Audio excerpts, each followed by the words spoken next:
I work for a consulting firm called CannBe. We consult with medical cannabis dispensaries to help them achieve legal integrity, operate within the laws of the state and the localities that they're working with. We also work with city governments, county governments to help develop model regulations. I wanted to start by thanking you for considering this issue and taking time to look at it. I also wanted to commend Mr. Jimenez for drafting what I think is a very good, very comprehensive ordinance. There are a few issues that need to be addressed if you're going to move forward with regulating. As he addressed, the sensitive use setbacks are 2,500 feet is way beyond what most localities that regulate use. And I think the edibles issue can also be addressed in a way that actually looks at regulations and safety nets.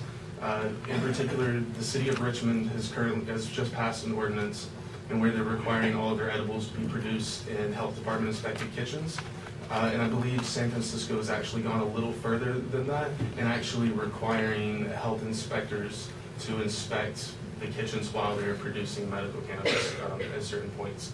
And so, you know, there are things that you can do that protect safety, and regulations and product safety has come a long way in the medical cannabis industry. There are currently multiple labs around the state. They're doing analytical laboratory testing on cannabis to make sure that, one, you can tell what potency it is. They identify multiple cannabinoids. They can also identify any molds or pesticides that are still present in the medicine that's being distributed to patients. If you look at public safety, when you look at areas that have actually taken the time to regulate dispensaries, there are almost no problems with the actual dispensaries causing safety.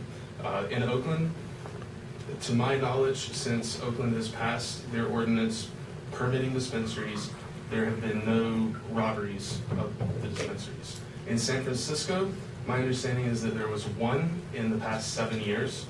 And in Berkeley, I know a couple, maybe one or two that I'm aware of that happened after hours where people tried to smash through the glass and they got nothing. The ordinance that Mr. Jimenez wrote has quite a few security parameters that I think will be more than sufficient to take care of any potential harms that might come to the dispensaries. And realistically, if you're providing permits to organizations that are trying to provide medicine to patients, there's a very clear incentive for them to follow the rules, to adhere to all of the safety parameters, to test their medicine, and to actually be good neighbors, because they don't want to have their permits revoked. So they are going, you know, if they have a permit that is at risk of being revoked, they're going to ID every patient that comes in, check their qualified patient status, and that's something that doesn't happen in the black market, as you all know. Marijuana is still available on the black market, and drug dealers don't check IDs. Children have just as easy access, if not more, getting marijuana than they do anything else. So proper regulations really do benefit public safety. They benefit the patients.